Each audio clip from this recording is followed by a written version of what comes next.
하나님 말씀 사도행전 12장 13절부터 25절까지 한 절씩 교독하겠습니다. 베드로가 대문을 두드린데 로데라 하는 계집아이가 영접하러 나왔다가 베드로의 음성을 알고 기뻐하여 문을 미처 열지 못하고 달려 들어가 말하되 베드로가 문 밖에 섰더라 하니 저희가 말하되 내가 미쳤다 하나 계집아이는 힘써 말하되 참말이라 하니 저희가 말하되 그러면 그의 천사라 하더라. 베드로가 문 두드리기를 듣지 아니하니 저희가 문을 열어 베드로를 보고 놀라는지라. 베드로가 저희에게 손짓하여 종용하게 하고 주께서 자기를 이끌어 옥에서 나오게 하던 일을 말하고 또 야고보와 형제들에게 이 말을 전하라 하고 떠나 다른 곳으로 가니라. 날이 새게 동산이 베드로가 어떻게 되었는지 알지 못하여 적지 않게 소동하니 헤롯이 그를 찾아도 보지 못하매 파수꾼들을 신문하고 죽이라 명하니라. 헤롯이 유대를 떠나 가이사랴로 내려가서 거하니라. 헤롯이 두로와 시돈 사람들을 대단히 노여하나 저희 지방이 왕국에서 나는 양식을 쓰는도로 일심으로 그에게 나와 왕의 질소 맡은 신하 블라스도를 지나여 항복하기를 청한지라. 헤롯이 나를 택하여 왕복을 입고 위에 앉아 백성을 효유한데 백성들이 이르되 이것은 신의 소리요 사람의 소리는 아니라거늘. 헤롯이 영광을 하나님께로 돌리지 아니하는 고로 주의 사자가 곧 친히 충이 먹어 죽으니라. 하나님의 말씀은 무감하여 더하더라. 바나바와 사울이 부조의 일을 마치고 마가라 하는 요한을 데리고 예루살렘에서 돌아오니라. 아멘. 사도행전 12장은 세상 권세자에 의한 예루살렘 교회에 대한 핍박이 절정에 달했음을 보여주고 있습니다. 이전의 핍박은 주로 유대 종교 지도자들에 의한 종교적인 박해였다면 사도행전 12장에서 헤롯이 야고보를 칼로 죽이고 또 베드로를 잡아서 옥에 가둔 사건은 세상 권세자가 그 권세를 힘입어서 정치적인 박해를 가한 것입니다. 이처럼 헤롯이 12사도 중 하나인 야고보를 칼로 죽이고 또 베드로를 죽이기 위해서 옥에 가둔 것은 당시의 로마 황제인 글라우디우스 황제의 유대 전통 문화 보호 정책의 일환이었습니다. 당시에 로마는 그 대제국을 관리하기 위하여 관용 정책을 폈습니다. 그래서 각 지역마다 분봉왕을 두어서 그 분봉왕을 통해서 다스림으로써 그 지역에 반란이 일어나지 않고 또 세금만 잘 내게 된다면 그 지방의 또는 민족의 전통 문화 또 풍습들을 그대로 허락하는 그런 정책을 폈습니다. 그런데 헤롯이 볼 때에 이 교회가 유대의 전통을 흔드는 신흥 세력이라고 보았던 것입니다. 그래서 헤롯 입장에서는 교회를 박해하지 않을 수 없었던 거죠. 헤롯 입장에서 교회가 기존의 유대의 전통과 또 종교와 문화를 근간을 흔드는 그런 세력으로 간주함으로 인해서 헤롯은 그의 정치적인 권력을 통해서 야고보를 칼로 죽였고 또 베드로를 옥에 가두었던 것입니다. 자, 우리 3절 한번 다 같이 보세요. 12장 3절. 자, 2절 3절 한번 읽어봅니다. 시작. 요한의 형제 야고보를 칼로 죽이니 유대인들이 이 일을 기뻐하는 것을 보고 베드로도 잡으려 할 때 때는 무교절이라. 자, 헤롯이 요한을 잡아서 칼로 죽였습니다. 그랬더니 유대인들의 반응이 어땠습니까? 이 일을 크게 기뻐하였다라고 말합니다. 그러니까 헤롯의 그 정책에 유대인들이 적극적으로 동조했다는 거죠. 이에 힘입어서 헤롯은 예루살렘 교회의 수장이라고 할 수 있는 베드로마저도 죽이기 위해서 옥에 가두었는데 마침 그날이 무교절이어가지고 죽이지 못하고 옥에 잠시 가두었습니다. 자, 이러한 로마 황제와 분봉왕 헤롯의 관계는 마귀와 적그리스도의 관계를 우리에게 보여주고 있습니다. 계시록 13장은 세상 임금인 마귀가 그 권세를 적그리스도에게 위임함으로써 적그리스도가 교회를 박해하고 또 신실한 믿음의 형제들을 잡아서 죽이는 일들이 기록되어 있습니다. 자, 우리 계시록 13장을 다 같이 한번 보실까요? 계시록 13장, 자, 1절부터 우리 10절까지 우리 김 집사님 빨리 한번 읽어주십시오.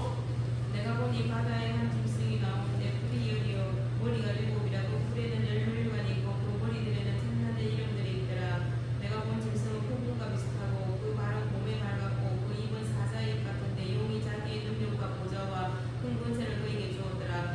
그의 머리 하나가 상하게 죽게 된 것 같더니 그 죽게 되었던 상처가 나오며 온 땅이 이상히 여겨 짐승을 따르고 용이 짐승의 권세를 주므로 용이 경배하며 짐승의 경배하여 가로되 누가 이 짐승과 같으뇨 누가 이 능히 이로 더불어 싸우리요 하더라. 또 짐승이 큰 말과 청렴된 말한 입을 파고 또 42달 일할 권세를 받으리라. 짐승이 입을 벌려 하나님을 향하여 해방하되 그의 이름과 그의 장막 곧 하늘에 거하는 자들을 해방하더라. 또 권세를 받아 성도들과 싸우고 이기게 되고 각 족속과 백성과 방언과 나라를 다스리는 권세를 받으니 죽임을 당한 어린 양의 생명책에 장세인으로 농명되지 못하고 이 땅에 사는 자들은 다 짐승에 경배하리라. 누구든지 피가 있거든 들을지어다. 사로잡는 자는 사로잡힐 것이요 칼로 죽이는 자는 자기도 마땅히 칼에 죽으리니 성도들의 인내와 믿음이 여기 있느니라. 예, 자, 계시록 13장에 보면 두 마리 짐승이 등장을 합니다. 1절에 보면 바다에서 한 짐승이 나오고 그리고 11절에 보면 또 다른 짐승이 이번에는 땅에서 올라옵니다. 그래서 첫 번째 바다에서 올라온 짐승은 적그리스도를 가리킵니다. 그리고 11절부터 땅에서 올라온 또 다른 짐승은 거짓 선지자를 가리킵니다. 자, 그런데 1절에 한번 보세요. 이 짐승의 모습을 한번 보십시오. 뿔이 10이고 머리가 7이고 그 뿔에는 10면류관이 있고 그 머리들에는 참남된 이름들이 있다라고 이렇게 얘기합니다. 여기서 뿔이 10이고 머리가 7이고 그 뿔에는 10면류관이 있다는 것은 그가 세상의 모든 권세를 다 소유했다는 것을 의미하고 있습니다. 자, 여기 표시해 놓으시고요. 구약성경 다니엘서를 한번 다 같이 보십니다. 다니엘서 7장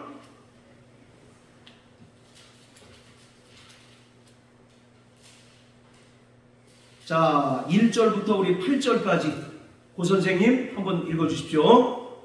바벨론 왕 벨사살 원년에 다니엘이 그 식상에서 꿈을 꾸며 내 손으로 이상을 받고 그 꿈을 기록하여 그의 입을 대략 진술하니라. 다니엘이 진술하여 가로되 내가 밤에 이상을 보았는데 하늘에 내 바람이 큰 바다로 몰려불더니 큰 짐승 넷이 바다에서 나왔는데 그 모양이 각각 다르니 첫째는 사자와 같은데 독수리 날개가 있더니 내가 볼 사이에 그 날개가 뽑혔고 또 땅에서 들려서 사람처럼 두 발로 서게 함을 입었으며 또 사람의 마음을 받았으며 다른 짐승 곧 둘째는 문과 같은데 그것이 몸 한편을 들었고 그 입의 입 사이에는 새 갈빗대가 물렸는데 그에게 말하는 자가 있어 이르기를 일어나서 많은 고기를 먹으라 하였으며 그 후에 내가 또 본즉 다른 짐승 곧 표범과 같은 것이 있는데 그 등에는 새의 날개가 넷이 있고 그 짐승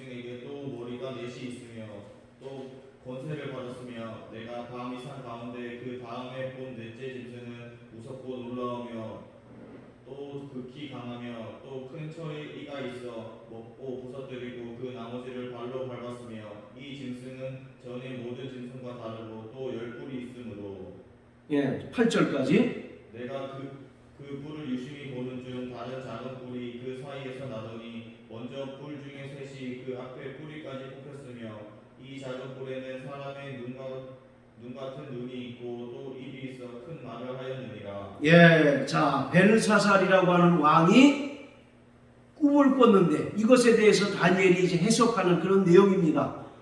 4마리의 짐승이 나오는데 여기서 말하는 4마리의 짐승은 이스라엘을 정복했던 역대 나라들을 말하고 있어요. 메대와 바사, 페르시아, 그리고 헬라, 그리스와 로마를 상징적으로 표현하고 있습니다. 이 4마리의 짐승들은. 그래서 4번째 짐승은 극히 강하고 큰 철, 이가 있어서 먹고 부서뜨리고 그 나머지 발로 밟았으며 이 짐승은 전의 모든 짐승과 다르고 또 10뿔이 있다라고 말합니다. 그러니까 로마가 가장 강력한 권세를 지니고 있다는 것을 상징적으로 표현하고 있죠. 자, 여기서 나오는 4마리의 짐승이 하나로 합쳐진 모습이 계시록 13장 1절에 나오는 짐승입니다. 그러니까 세상의 모든 권세를 이 적그리스도가 가지고 있는 거예요. 자, 다시 계시록 13장으로 돌아가 볼까요?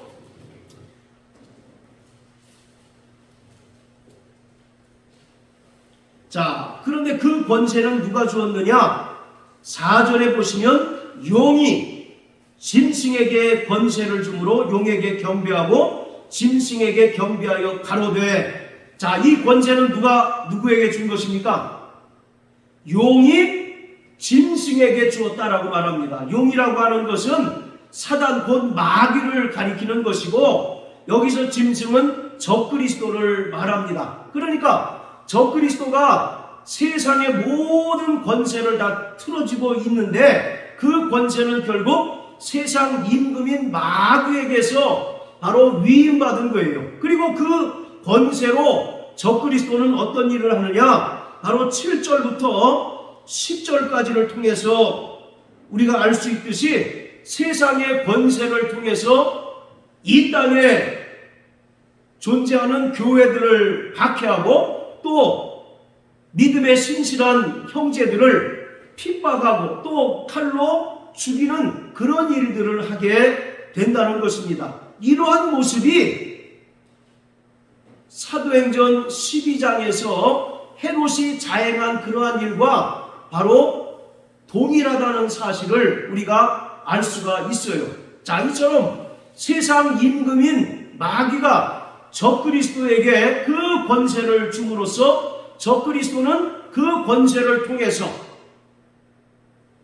세상에 있는 교회를 핍박하고 또 믿음의 신실한 형제들을 옥에 가두고 또 잡고 순교를 이제 강요하는 그런 이제 일들이 벌어지는 것처럼 헤롯이 로마 황제로부터 권세를 위임받아서 당시에 예루살렘 교회를 핍박하고 또 사도들을 죽임으로써 예루살렘에 있는 교회를 바로 무너뜨리려 했다는 것을 우리가 알 수가 있습니다. 자, 다시 사도행전 12장으로 돌아가서요. 자, 이처럼 교회를 위기 속으로 몰아넣었던 헤롯이 가이사라에 가서 그곳에서 신으로까지 추앙을 받습니다. 그런데 주의 천사가 헤롯을 침으로써 숭이 먹어 죽게 되었습니다. 자, 23절에 보면 주의 사자가 곧 친히 숭이 먹어 죽었다라고 말합니다. 하나님께서 천사를 보내셔서 그 천사로 하여금 헤롯을 치게 함으로써 교만하고 또 하나님의 영광을 가로챘던 헤롯은 급사를 하게 되지만 반대로 박해를 받았던 교회는 오히려 더 흥왕하게 되는 그런 일들이 벌어지게 됐습니다. 그래서 바로 사도행전 12장에 나오는 이 헤롯 왕의 죽음은 사도행전에서 빼놓을 수 없는 대단히 중요한 사건이고, 또 13장에서 이제 시작되는 이방 선교의 중요한 징검다리 역할을 했던 것을 우리가 알 수가 있습니다. 이 헤롯의 죽음은 모든 피조물은 하나님께만 영광을 돌려야 한다는 것을 우리에게 보여주고 있습니다. 이 헤롯의 결정적인 범죄가 무엇입니까? 자기에게 쏟아지는 그 신적인 영광을 거부하지 않고 그대로 수용한 것이죠. 23절이 뭐라고 되어 있습니까? 헤롯이 영광을 하나님께 돌리지 아니한 고로 주의 사자가 곧 친히 충이 먹어 죽었다라고 말합니다. 모든 피조물은 오직 하나님께만 영광을 돌려야 하는 거죠. 그럼에도 불구하고 이 헤롯은 사람들이 자기에게 돌리는 그 영광을 거부하지 않고 오히려 수용함으로 인하여 하나님께서 주의 천사를 통해서 그를 죽게 했던 것입니다. 오히려 이 베드로는 정반대의 모습을 우리에게 보여주고 있습니다. 자, 사도행전 3장을 한번 다 같이 보십니다. 사도행전 3장, 자 11절부터 13절까지 우리 같이 한번 읽어보겠습니다. 시작. 나은 사람이 베드로와 요한을 붙잡으니 모든 백성이 크게 놀라며 달려나가 솔로몬의 행각이라 칭하는 행각에 모이거늘 베드로가 이것을 보고 백성에게 말하되 이스라엘 사람들아, 이 일을 왜 기이 여기느냐? 우리 개인의 권능과 경건으로 이 사람을 걷게 한 것처럼 왜 우리를 주목하느냐? 아브라함과 이삭과 야곱의 하나님 곧 우리 조상의 하나님이 그 종 예수를 영화롭게 하셨느니라. 너희가 저를 넘겨주고 빌라도가 놓아주기로 결단한 것을 너희가 그 앞에서 부인하였으니. 자, 사도행전 3장에서 베드로가 나면서부터 안진뱅이 된 자를 고쳤습니다. 그랬더니 사람들이 다 베드로에게 달려와서 베드로를 다 놀란 표정으로 다 쳐다보고 있는 거예요. 그렇지 않겠습니까? 나면서부터 평생 걸어보지 못한 그 안진뱅이가 베드로에 의해서 고침을 받고 두 발이 성에서 걷고 뛰는 그러한 상황이 되었어요. 그러니까 사람들이 다 깜짝 놀래가지고 베드로에게 달려와서 베드로를 마치 신처럼 지금 쳐다보고 있는 그런 상황입니다. 그때 베드로는 그들을 적극적으로 만류하면서 이것이 개인의 권능과 경건으로 이루어진 것이 아니라 하나님의 능력으로 이루어진 것이기 때문에 이 영광을 누구에게 돌리라는 얘기입니까? 하나님께만 돌려야 된다라고 이와 같이 말하고 있는 거예요. 그런데 헤롯은 어떻습니까? 사람들이 다 자기를 추켜 세우고 이거는 사람의 소리가 아니라 신의 소리라고 했더니 거기에 우쭐했든지 그것을 거부하지 않고 꾸짖지 않고 그것을 수용했습니다. 그때 즉시로 주의 천사를 통해서 충이 먹어 죽게 되어버리고 말았던 거예요. 이처럼 모든 피조물은 오직 하나님께만 영광을 돌려야 합니다. 천사의 타락 양상 또한 하나님께 영광을 돌려야 할 존재인 피조물이 그 영광을 스스로 취하고자 했을 때 하나님께서 그를 용서치 않으시고 끝날의 심판까지 영원한 결박으로 가두셨다라고 말씀합니다.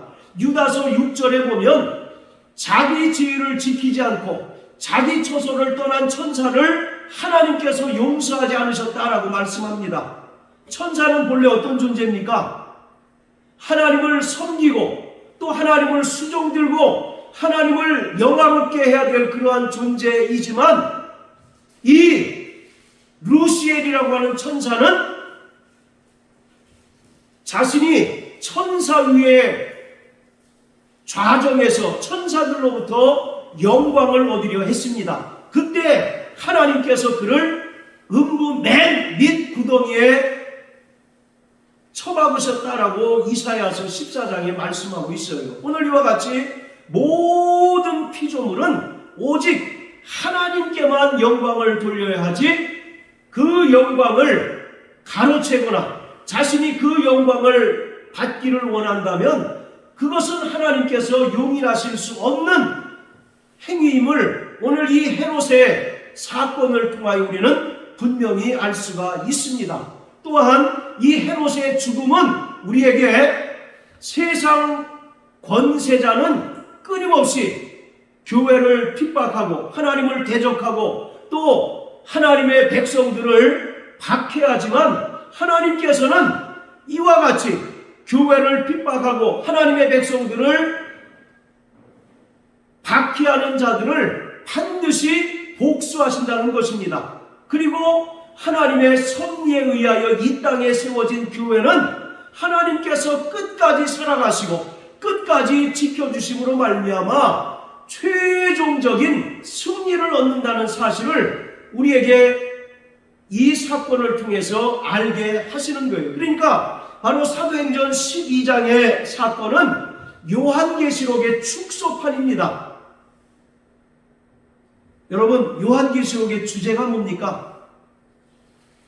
교회는 승리한다입니다. 할렐루야. 자, 따라하세요. 교회는 승리한다. 네, 바로 세상 권세자로부터 갖은 핍박과 박해와 또 순교를 당하지만 하나님께서는 신실한 성도들을 끝까지 책임지셔서 보호하시고 인도하심으로 말미암아 최종적으로 승리한다는 것이 바로 요한계시록의 분명한 메시지입니다. 요한계시록 2장과 3장에 보면 당시에 아시아에 있는 7교회에게 편지를 썼어요. 바로 그 7교회는 그 7교회에게만 이제 해당되는 내용이 아니라 지상에 세워진 모든 교회에게 주시는 주님의 말씀입니다. 한결같이 그 7개의 교회들은 로마 황제로부터 모진 핍박과 또 여러 가지 경제적인 고난을 당하는 그런 상황이에요. 그럼에도 불구하고 주님께서는 이 편지를 쓰심으로써 너희가 지금 당장에는 이와 같이 칼로 유업을 당하고 또 칼로 죽임을 당하고 또 예수 믿는 것으로 인하여 경제적인 고난을 당하고 경제적인 어려움을 당하지만 끝까지 인내하고 견디면 최종적인 승리를 얻게 될 것이라는 것을 말씀하시기 위하여 주님은 사도 요한을 통해서 계시록을 쓰게 하셨던 것입니다. 그러한 요한계시록의 축소판이 사도행전 12장입니다. 세상 권세자인 헤롯에 의해서 칼로 야고보가 순교를 당하고 또 베드로 역시 옥에 갇혔지만 하나님께서는 주의 천사를 보내셔서 베드로를 옥에서 구출해냈습니다.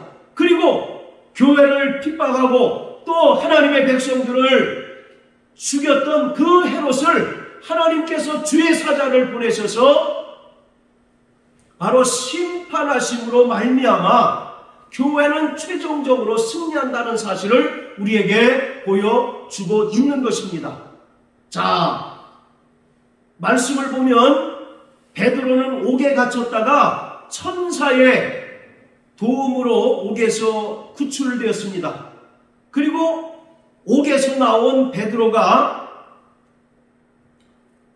13절부터 보면 찾아간 곳이 어디입니까? 마가라 하는 요한의 어머니의 집이에요. 그 집에서 사람들은 모여서 간절히 기도하고 있었습니다.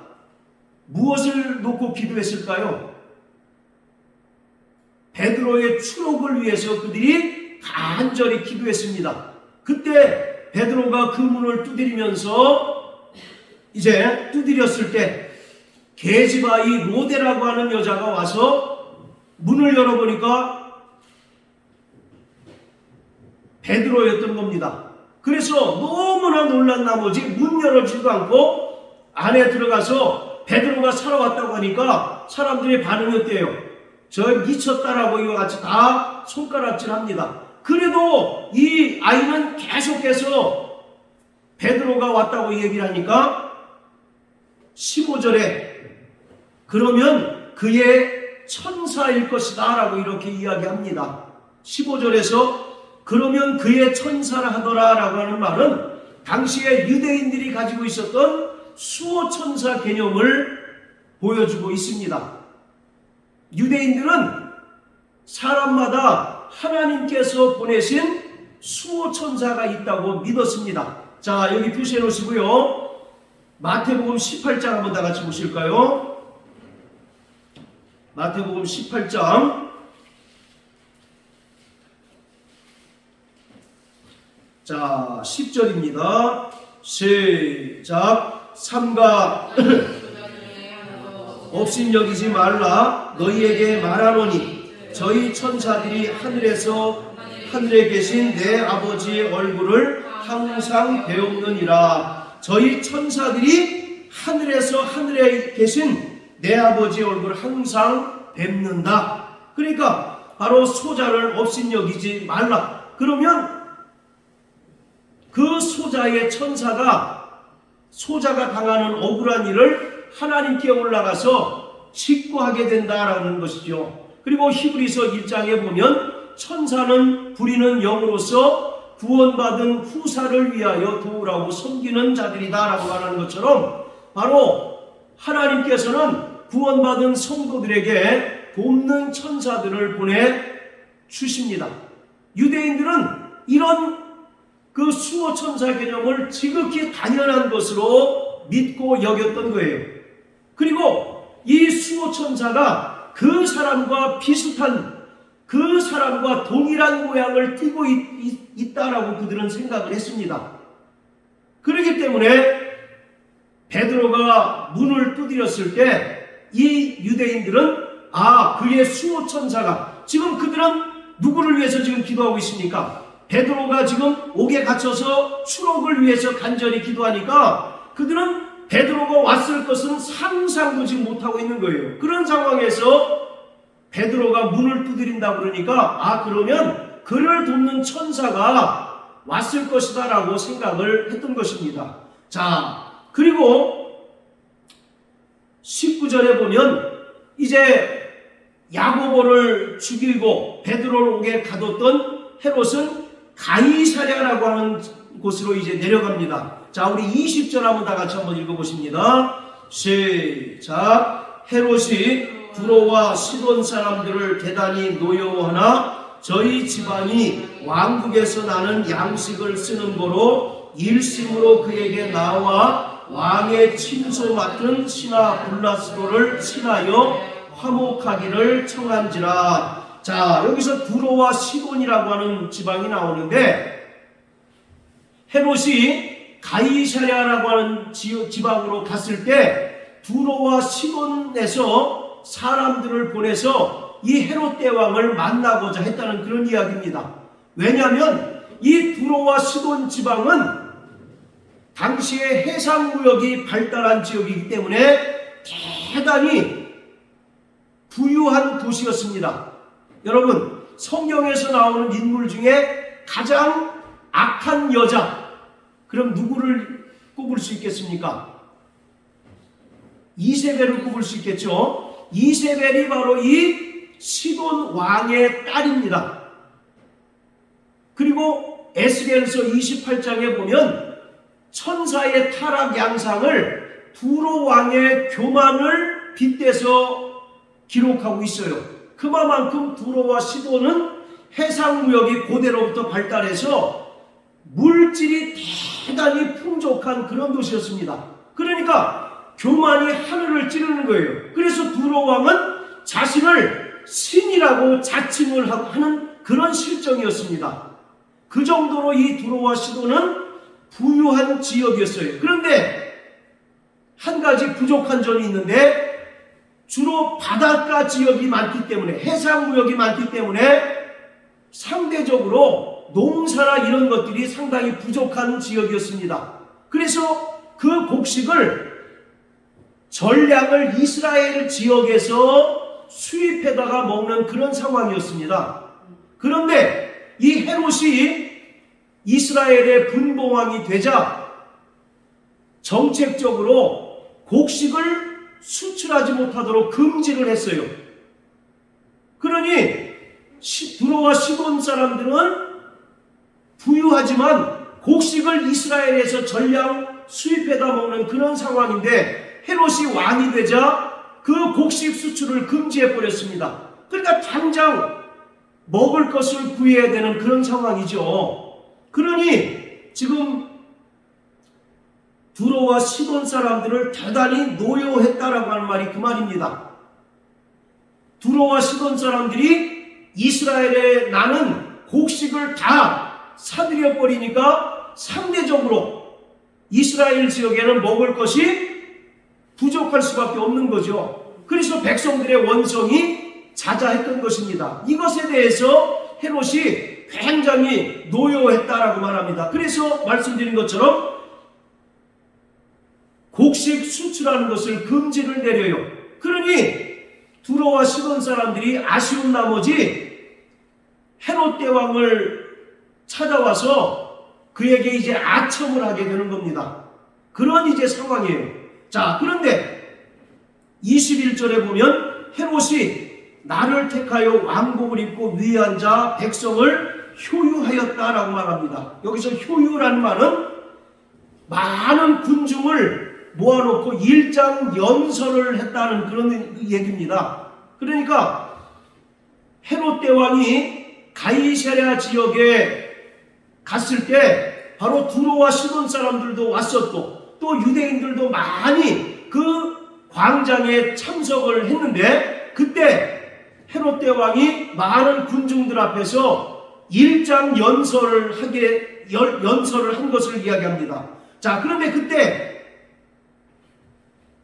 헤롯이 왕복을 입고 위에 앉았다라고 말합니다. 이 사건을 기록한 역사서에 보면 이 당시 헤롯이 은으로 만든 옷을 입었대요. 한번 상상해 보세요. 은으로 만든 옷을 입고 딱 단상에 섰다고 생각해 보세요. 그때 마침 햇빛이 쫙 내리칩니다. 그러면 그 빛이 쫙 반사되지 않겠습니까? 그 빛이 너무나 찬란한 나머지 사람들이 두려워했다고 이렇게 기록하고 있어요. 여기에는 두로와 시돈 사람들의 그 아부도 이제 좀 섞였지 않겠습니까? 지금 당장 이 사람들은 헤롯을 만나러 왔는데 왜 만나러 왔습니까? 그렇죠. 곡식을 수출을 좀 허용해달라고 그것을 이제 이야기하러 왔는데 때마침 헤롯이 순으로 만든 옷을 입고 딱 일장 연설하기 위하여 섰는데 그때 마침 햇빛이 내리치니 그 반사하는 빛이 온통 사람들을 눈이 멀게 할 정도로 찬란했고 또 그 빛이 두렵기까지 했다라고 기록하고 있어요. 자, 그랬더니 사람들이 22절에 뭐라고 얘기합니까? 이것은 신의 소리가 아니라 사람의 소리가 아니라 신의 소리다라고 이와 같이 말합니다. 지금 헤롯을 신으로 지금 승격시키는 거예요. 이것은 사람의 소리가 아니라 바로 신의 소리다라고 이와 같이 많은 사람들이 이제 외쳤던 것입니다. 이때 여러분들 같으면 어떻게 하겠어요? 아까 우리가 베드로의 경우를 통해서도 알지만 이것은 개인의 권능과 능력이 아니라 하나님의 능력으로 이러한 일이 일어났기 때문에 모든 영광은 하나님께만 돌려야 된다라고 이와 같이 했겠죠. 그런데 이 헤롯은 그렇게 이것이 사람의 소리가 아니라 신의 소리라고 외치는 사람들을 끄중하지도 않고 거부하지도 않고 그것을 오히려 받아들이고 즐기는 그런 모습을 띄었던 겁니다.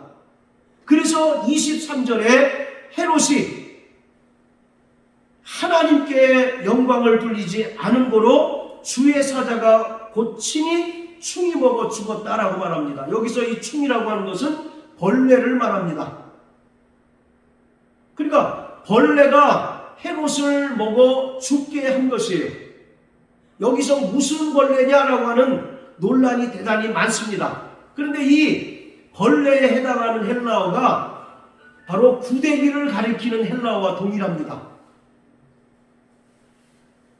여러분 마가복음 9장에 보면 지옥에 대해서 설명하면서 뭐라고 얘기합니까? 그곳은 구더기도 죽지 않는다라고 말씀하고 있잖아요. 이처럼 헤롯이 충이 먹어 죽었는데 과연 이것은 어떤 이제 그 상태일까? 여러 이제 이야기들이 있지만 다 나름대로 타당성이 있지만 결국 이것은 하나님의 심판에 의하여 이가 죽은 것이다 라고 이해하면 가장 적합할 것 같습니다. 이 사건을 기록한 역사책을 보면 헤롯이 사람들 앞에서 연설하기 위하여 딱 섰을 때 헤롯이 줄에 앉은 올빼미를 봤답니다. 실제 역사책에 기록된 내용인데 올빼미가 이제 줄에 앉은 것을 봤답니다. 당시의 사람들은 이 올빼미를 길조로 여겼어요. 길한 징조의 새로 여겼습니다. 그런데 그 올빼미를 헤롯이 보는 순간 이 새가 예전에는 길한 징조를 나타내는 새이지만 지금은 흉조임을 그가 알아챘다는 겁니다. 그리고 연설을 마치고 나서 심히 근심했다라고 기록하고 있어요. 그러면서 그때부터 약 5일 동안 심한 복통 때문에 이제 고생하다가 결국 죽었다라고 이렇게 이야기합니다. 이 역사적인 기록이 실제일까요? 이 벌레 먹어서 죽었다는 얘기가 실제 사건일까요? 어떤 것이 더 팩트이겠습니까? 아마 심한 복통을 알아서 죽은 이것이 팩트일 겁니다. 그런데 왜 성경은 주의 사자가 곧 친히 충이 먹어 죽었다라고 이렇게 기록했을까요? 바로 이것이 하나님의 심판이라는 사실을 우리에게 알리고자 하는 것입니다. 하나님께서 주의 천사를 보내서 충이 먹어 죽게 했다는 것은 물론 이 역사적인 팩트로 보면 이 역사서에 기록한 이야기가 훨씬 더 설득력이 있지만 성경이 이렇게 기록한 것은 바로 피조물이 하나님의 영광을 가로챘을 때 어떤 결말을 얻게 될 것인가를 우리에게 알게 하는 그런 하나의 사건이라는 것입니다. 말씀드린 것처럼 모든 영광은 하나님께만 돌려야 하는 것입니다. 할렐루야. 그리고 우리는 오직 그 영광을 위하여 지음받은 존재일 뿐이죠. 그런데 인간이 또 모든 피조물이 스스로 영광을 취할 때 하나님께서는 그것을 결코 용납하지 않으신다는 것입니다. 창세기 3장 22절에 보면 하나님께서 범죄한 아담을 향해서 뭐라고 말씀합니까? 선악을 아는 일에 우리 중 하나같이 되었다라고 말씀합니다. 선악을 아는 일은 오직 하나님의 권한에 있는데 범죄하고 타락한 인간들은 자신을 하나님과 같은 반열에 올려놓고 스스로 모든 것을 판단하는 그런 권세를 가진 자처럼 행한다는 것입니다. 그리고 사람들로부터 인기를 얻으려 하고 또 사람들로부터 영광을 얻으려 한다는 거죠. 그러나 성경은 모든 영광은 하나님만이 받으시는 것이다 라고 말씀하고 있어요. 할렐루야. 그래서 성경은 너희는 무엇을 하든지 하나님의 영광을 위하여 하라고 말씀하고 있습니다. 그런데 피조물이 하나님의 영광을 가로챌 때 하나님께서는 그러한 자들을 반드시 심판하신다는 사실을 우리는 이 헤롯 사건을 통해서 분명히 알 수가 있습니다. 자, 그리고 25절에 보면 이제 바나바와 바울이 예루살렘 교회가 극심한 흉년을 당했을 때 부조를 모아서 가서 이제 부조를 전달하고 돌아왔습니다. 자, 사도행전 12장 25절 끝절에 바나바와 사울이 등장을 합니다. 이것은 이제 13장이 어떤 흐름으로 전개가 될 것인가를 보여주고 있는 거예요. 그동안은 베드로의 사역이 주로 기록 대상이었습니다. 그런데 이제 13장부터는 바울에 의한 이방 선교가 주로 많이 기록되어 있어요. 그래서 12장 끝절에서 바나바와 사울이 등장하는 것은 이 바울을 통해서 이방 선교가 이제 본격적으로 전개된다는 것을 암시하고 있습니다. 자, 그리고 25절에서 바울이 등장하는 또 중요한 이유가 있어요. 여러분, 성경에서 교회, 하나님의 백성을 상징하는 숫자가 뭡니까? 12입니다. 12. 그래서 구약교회는 이스라엘 12지파고요. 그리고 신약교회는 12명의 사도들을 기초하여 세워졌죠. 자, 그런데 지금 사도행전 12장에서 12명의 사도 중 한 명인 야고보가 지금 어떻게 됐습니까? 칼로 죽임을 당했죠. 그러니까 12명에서 한 명이 순교를 당함으로 결혼이 된 상태예요. 그렇죠? 그래서 하나님께서는 사울을 등장시키는 것입니다. 자, 사도행전 1장 한번 다 같이 보세요. 사도행전 1장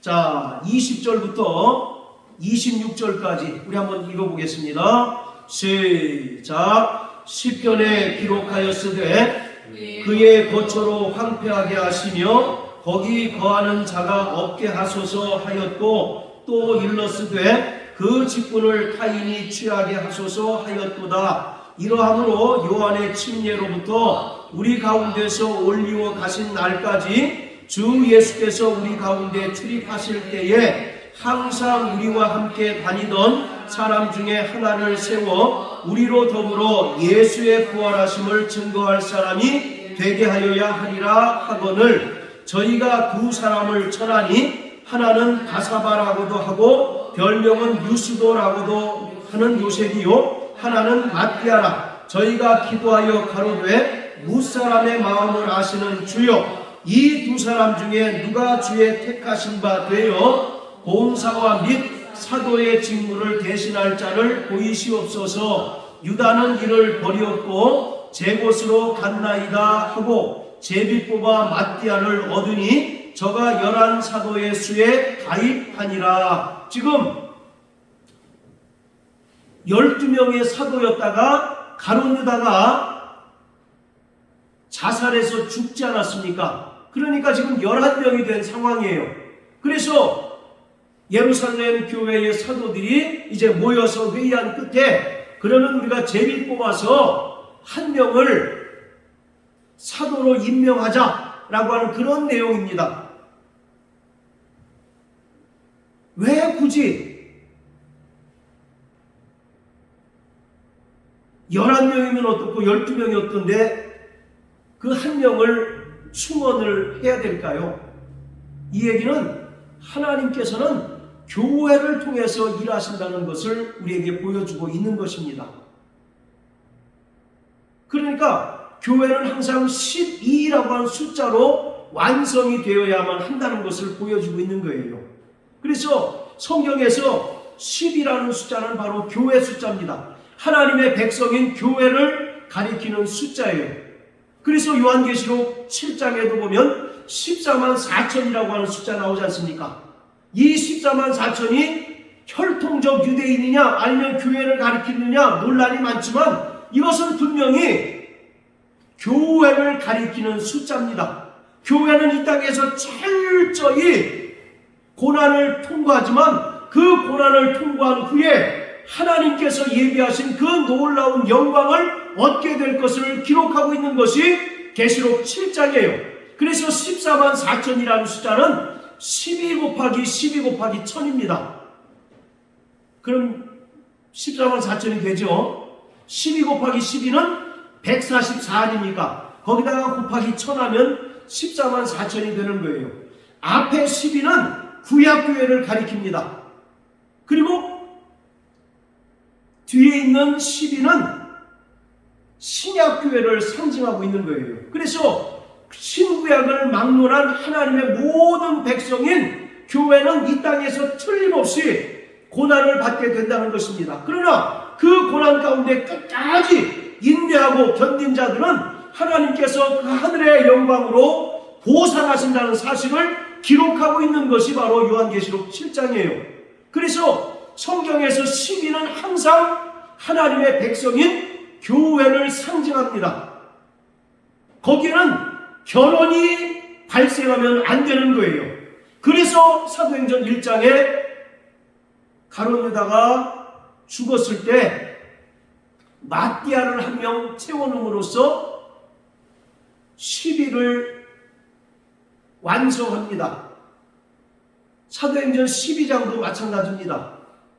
12명의 사도 중에 야고보가 칼로 죽임을 당했죠. 그럼 지금 사도가 몇 명입니까?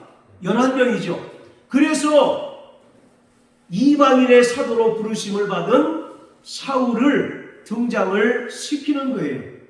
이것은 하나님께서는 교회를 통해서 일하신다는 것을 보여주고 있습니다. 하나님의 희망은 바로 오직 교회에 있다는 사실을 우리에게 알려주고 있는 거예요. 교회는 하나님의 동력자요, 하나님의 일꾼이라는 사실을 우리에게 보여주고 있습니다. 하나님께서는 교회를 통해서 일하시고 교회를 통해서 이 땅에 하나님의 나라를 확장시킨다는 사실을 우리에게 깨닫게 해주는 대단히 중요한 의미가 담겨져 있습니다. 자, 따라서 교회는 그리스도의 몸이다. 요한복음 1장 14절에 보면 말씀이 육신이 되어 우리 가운데 거하시네 우리가 그 영광을 보니 아버지의 독생자의 영광이 은혜와 진리가 충만하였다라고 말씀한 것처럼 영원전부터 하나님과 함께 계셨던 하나님의 아들 예수께서 이 땅에 말씀이 육신이 되어 오심으로써 하나님을 우리에게 보여주셨습니다. 하나님의 살아계심을 우리에게 나타내 주셨어요. 그런데 이 예수님께서 이제 부활 승천하셔서 아버지께로 가셨어요. 그리고 약속하신 것처럼 성령을 보내주셔서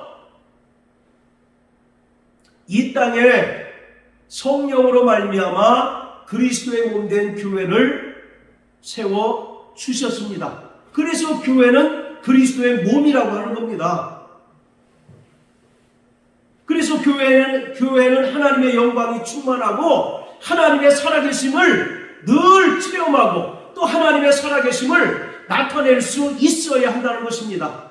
예수님께서 이 땅에 오셔서 자유로 말씀하지 않으시고 또 자유로 일하지 않으시고 오직 아버지의 말씀만을 대언하시고 아버지의 뜻을 이루셨던 것처럼 성령으로 말미암아 이 땅에 세워진 교회의 목적은 하나님의 뜻을 이 땅에 실현하고 이 땅에 성취하는 것입니다. 예수님께서는 그 은혜를 믿음으로 말미암아 구원받은 성도들을 이 세상에 고아나 과부처럼 버려두지 않으시고 교회로 불러 모으셨습니다. 그래서 교회를 에클레시아라고 하잖아요. 바로 에클레시아는 불러 모은 자들이라는 뜻입니다. 과거에는 세상에 속하였지만 이제는 주님의 은혜로 말미암아 구원받은 성도들을 주님께서 부르셔서 모으신 것이 바로 교회입니다. 우리가 한 사람 한 사람들이 다 교회라는 사실을 믿으시길 바랍니다.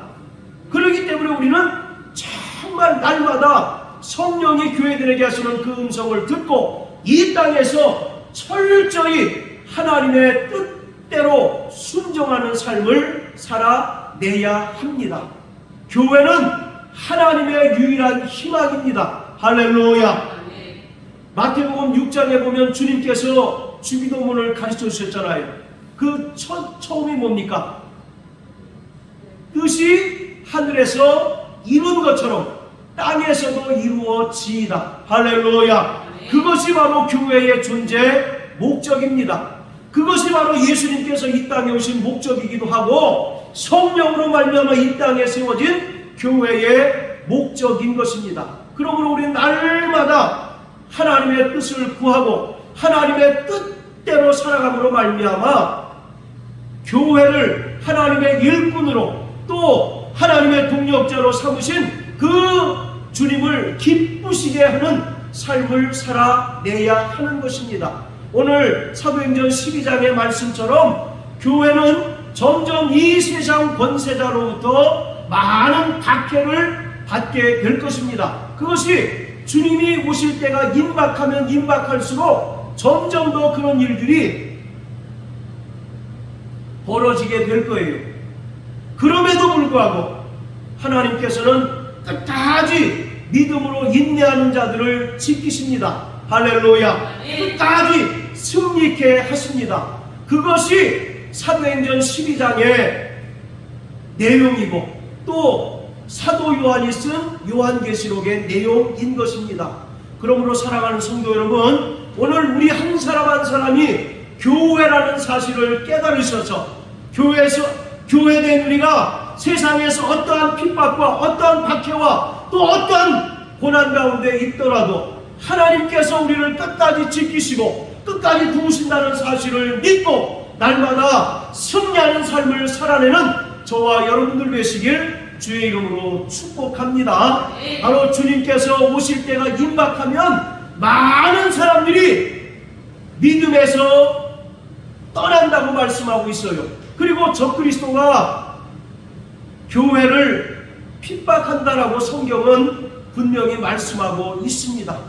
그럼에도 불구하고 끝까지 인내하고 믿음으로 견디는 자들은 하나님께서 끝까지 보호하시고 책임져 주십니다. 그리고 이 세상에서 하나님을 대적하고 또 교회를 핍박하고 또 하나님의 백성들을 칼로 죽인 세상의 권세자들을 하나님께서 반드시 심판하실 것입니다.